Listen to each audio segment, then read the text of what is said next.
नमस्ते साथियों, शाला प्रवेश गृह संपर्क अभियान के अंतर्गत जिन नव प्रवेशी शाला त्यागी या अप्रवेशी विद्यार्थियों की जानकारियों को शाला प्रवेश गृह संपर्क अभियान के ऐप में हम दर्ज कर रहे हैं, प्रविष्ट कर रहे हैं, तो कुछ ऑप्शंस में अर्थात जो दिए गए विकल्प हैं, खंड हैं, उनमें भ्रम की स्थिति उत्पन्न हो रही है कि उन कॉलमों में हम क्या भरें।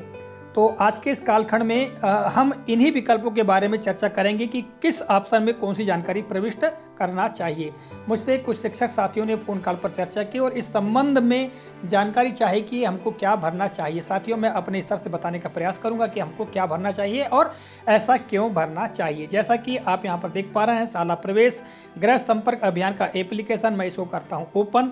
मैंने ओपन किया और जैसा कि आप देख पा रहे हैं यहाँ पर अपडेट मांग रहा है, तो साथियों आप चाहे तो अपडेट कर सकते हैं। यहाँ नो थैंक्स लिखा हुआ, नो थैंक्स पर भी क्लिक कर सकते हैं। तो चलिए मैं नो थैंक्स पर क्लिक कर देता हूँ और आगे जाएं पर हम क्लिक करेंगे और क्लिक करने के पश्चात देखिएगा गृह संपर्क करें का जो विकल्प दिया गया है, इस पर मैं करता हूँ क्लिक। और क्लिक करने के पश्चात साथियों ऊपर आप देख पा रहे हैं शाला प्रवेश गृह संपर्क अभियान शाला प्रवेश परिवार संपर्क हेतु प्रदाय की गई सूची से देखकर लक्षित बच्चे की 9 अंकों की समग्र ID दर्ज करें। सबसे पहले चुने का ऑप्शन है, तो चुने के ऑप्शन पर साथियों हम क्लिक करेंगे और मान लीजिए किसी शाला त्यागी विद्यार्थी की जानकारी आप भर रहे हैं तो शाला त्यागी पर क्लिक कर देंगे, फिर बच्चे की समग्र ID यहाँ पर प्रविष्ट करेंगे। तो चलिए मैं यहाँ पर किसी एक बच्चे की समग्र ID उदाहरण स्वरूप दर्ज कर देता हूँ। अब देखिएगा ये समग्र ID प्रविष्ट हमने कर दिया है। इसके पश्चात थोड़ा स्क्रॉल अप कर लें तो बच्चे की स्थिति चुने, इस पर हम क्लिक करेंगे तो यहाँ पर देखिएगा कुल 9 ऑप्शंस दिखाई देते हैं और इन 9 ऑप्शंस में से किसी एक ऑप्शन का हमको चयन करना होता है। पहला ऑप्शन क्या है? बच्चे से भेंट हुई, प्रवेश हेतु लक्षित है। दूसरा है बच्चा अब जीवित नहीं है। तीसरा है परिवार मौजूद है लेकिन बच्चा पलायन कर गया। चौथा है परिवार और बच्चे दोनों पलायन कर गए। पांचवा है बच्चे की उम्र 18 वर्ष से अधिक है। छठवां है परिवार मौजूद नहीं है। सातवां है परिवार मौजूद है लेकिन बच्चा नहीं है। आठवां है बच्चा पूर्व से शाला में प्रवेशित है और 9वां है बच्चे की समग्र ID डुप्लीकेट है। साथियों, यहाँ जो दिए गए ऑप्शन है इनमें से किसी एक ऑप्शन का चयन करना होता है, किंतु जो विद्यार्थी शाला त्यागी होते हैं उसके शाला त्यागी होने का कारण यह होता है कि विद्यार्थी स्वयं ही अध्ययन नहीं करना चाहता, या दूसरा यह हो सकता है कि अभिभावक जो होते हैं माता पिता वो विद्यार्थी को आगे नहीं पढ़ाना चाहते हैं। इस वजह से विद्यार्थी शाला त्यागी हो जाता है। ठीक है, तो उसके लिए यहाँ पर कोई ऑप्शन दिया नहीं गया है। और साथियों, ऐसे जो विद्यार्थी होते हैं उनका नाम या तो मिडिल स्कूल या हाई स्कूल में लिखा हुआ होता है किंतु वे लगातार विद्यालय नहीं जाते हैं, इसलिए वे शाला त्यागी हो जाते हैं।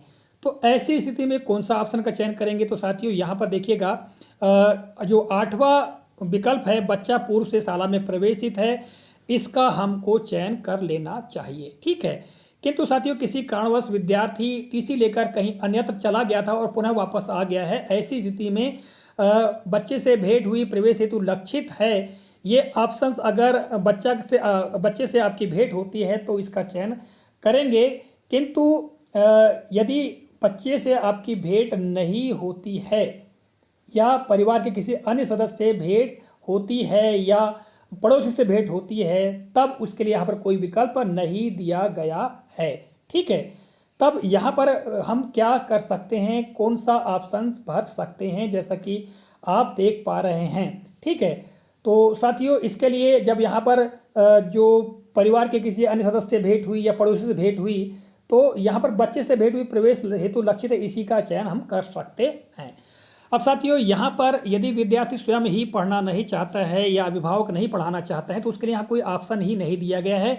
और उसका कारण यह है क्योंकि जो विद्यार्थी 5 से 18 वर्ष के मध्य का है उसे हर हाल में विद्यालय में दर्ज होना चाहिए। जैसा कि आप यहाँ पर एक विकल्प देख पा रहे हैं, बच्चे की उम्र 18 वर्ष से अधिक है। इसका आशय यह है साथियों कि 18 वर्ष से नीचे के जितने भी विद्यार्थी हैं, बच्चे हैं, उनको शाला में प्रवेशित होना चाहिए, कोई भी बाहर नहीं होना चाहिए। ठीक है, तो साथियों मैंने बता दिया आपको, या तो बच्चा जो है वो शाला में प्रवेशित है तो बच्चा पूर्व से शाला में प्रवेशित को प्रविष्ट कर लें, या बच्चे से भेंट हुई, प्रवेशित लक्षित है। इस प्रकार आप इसका चयन कर सकते हैं।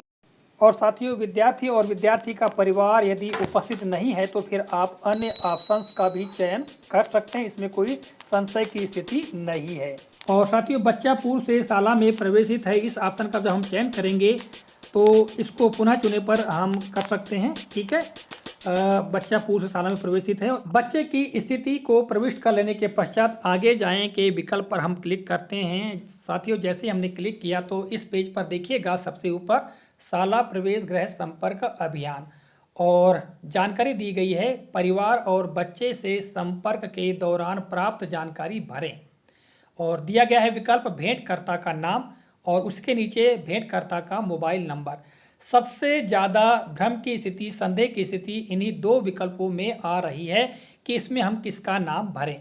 भेंटकर्ता का नाम अर्थात क्या हम शिक्षक का नाम भरें जो भेंट कर रहा है, या फिर हम उसका नाम भरें जिससे हम भेंट कर रहे हैं, अर्थात माता पिता या परिवार के सदस्य या पड़ोसी का नाम हम भरें। तो साथियों, यहाँ पर भ्रम की कोई स्थिति नहीं है। सबसे ऊपर ही आप देखिएगा, परिवार और बच्चे से संपर्क के दौरान प्राप्त जानकारी भरें, ये दिया गया है। अर्थात हम परिवार से या बच्चे से संपर्क कर रहे हैं तो जो जानकारी हमको प्राप्त हो रही है उस जानकारी को हमको भरना है। तो हम जिससे भेंट कर रहे हैं उसका ही नाम हमको यहाँ पर इनपुट करना होगा और उसी का मोबाइल नंबर इनपुट करना चाहिए। ठीक है, और देखिएगा उसी के जस्ट नीचे का जो विकल्प दिया गया है, बच्चे के साथ सूचना देने वाले का संबंध। ठीक है, जो हमको सूचना दे रहा है, जो जानकारी दे रहा है बच्चे के बारे में, उसका क्या संबंध है। ठीक है, तो इन दोनों जो ऊपर और नीचे जो दिया गया है, इन दोनों विकल्पों के आधार पर हमको भेंटकर्ता का नाम उसी का भरना चाहिए जिससे हम भेंट कर रहे हैं और उसी का मोबाइल नंबर भी हमको इनपुट करना चाहिए। ठीक है साथियों, एम शिक्षा मित्र एप्लीकेशन पर शिक्षक की स्वयं की जो यूनिक आईडी है उसका नाम है, जानकारी ये है कि कौन संपर्क कर रहा है। ठीक है, यहाँ पर शिक्षक का स्वयं का नाम इनपुट करके उसका स्वयं का मोबाइल नंबर इनपुट करने का कोई औचित्य नहीं है। ठीक है, हमको केवल यहाँ पर उसी का नाम भरना चाहिए जिससे हम संपर्क कर रहे हैं। ठीक है, तो साथियों यहाँ पर कोई भ्रम की स्थिति नहीं रह जाती है। और आगे देखिएगा, फ़ोटो लेने के लिए कैमरा आइकन पर क्लिक करें। और साथियों जैसे हम इस पर क्लिक करते हैं तो क्लिक करने के पश्चात कई बार ये होता है कि शिक्षक साथियों के द्वारा जो फ़ोटो ली जाती है, ठीक है, उसका साइज़ बड़ा होता है, इसलिए इनपुट करने में काफ़ी दिक्कत आने लगती है। तो कैमरा सेटिंग पर जा कर के उसमें कम साइज के फ़ोटो का ऑप्शन क्लिक कर लें और इसके पश्चात फ़ोटो लें और फ़ोटो लेने के पश्चात आसानी के साथ में वो अपलोड हो सकती है। इसके पश्चात साथियों देखिएगा नीचे बच्चे के बारे में टिप्पणी, तो यह भी बड़ा महत्वपूर्ण ऑप्शन है। और साथियों इस ऑप्शन में हमें नवप्रवेशी विद्यार्थी, ठीक है, या अप्रवेशी या शाला त्यागी के बारे में जानकारी अंकित करना चाहिए। नवप्रवेशी विद्यार्थी के संबंध में भ्रम की स्थिति थोड़ी सी ये होती है कि हम नवप्रवेशी विद्यार्थी अर्थात जो विद्यार्थी कक्षा 1 या 6 या 9 में हमने प्रविष्ट कर लिया है, ठीक है, उनका नाम दर्ज हो चुका है और उनको मैप भी हमने कर लिया है। ठीक है, तब हम क्या भरें? तो साथियों यहाँ वहाँ पर हम ये भर सकते हैं कि बच्चा पूर्व से ही शाला में प्रवेशित है, ये ऑप्शन भर लेंगे बच्चे की स्थिति में। और टिप्पणी में लिख देंगे कि बच्चा लक्षित था और विद्यालय में अमुक दाखिल खारिज क्रमांक के अनुसार इसे दर्ज कर लिया गया है और इनकी मैपिंग भी कर ली गई है। इस प्रकार से हम यहाँ पर टिप्पणी लिख सकते हैं। और देखिएगा, बिना टिप्पणी दिए आप जानकारी दर्ज नहीं कर सकते हैं। तो साथियों यहाँ पर अंत में हम जानकारी को दर्ज कर देंगे और हमारी जो जानकारी सबमिट हो जाएगी। तो साथियों जिन विकल्पों में थोड़ी भ्रम की स्थिति उसके बारे में बताने का प्रयास किया है, आशा करता हूँ यह जानकारी आपको काफ़ी उपयोगी लगी होगी। मिलेंगे अगले कालखंड में किसी नए प्रकरण, नई जानकारी को लेकर, तब तक के लिए जय हिंद।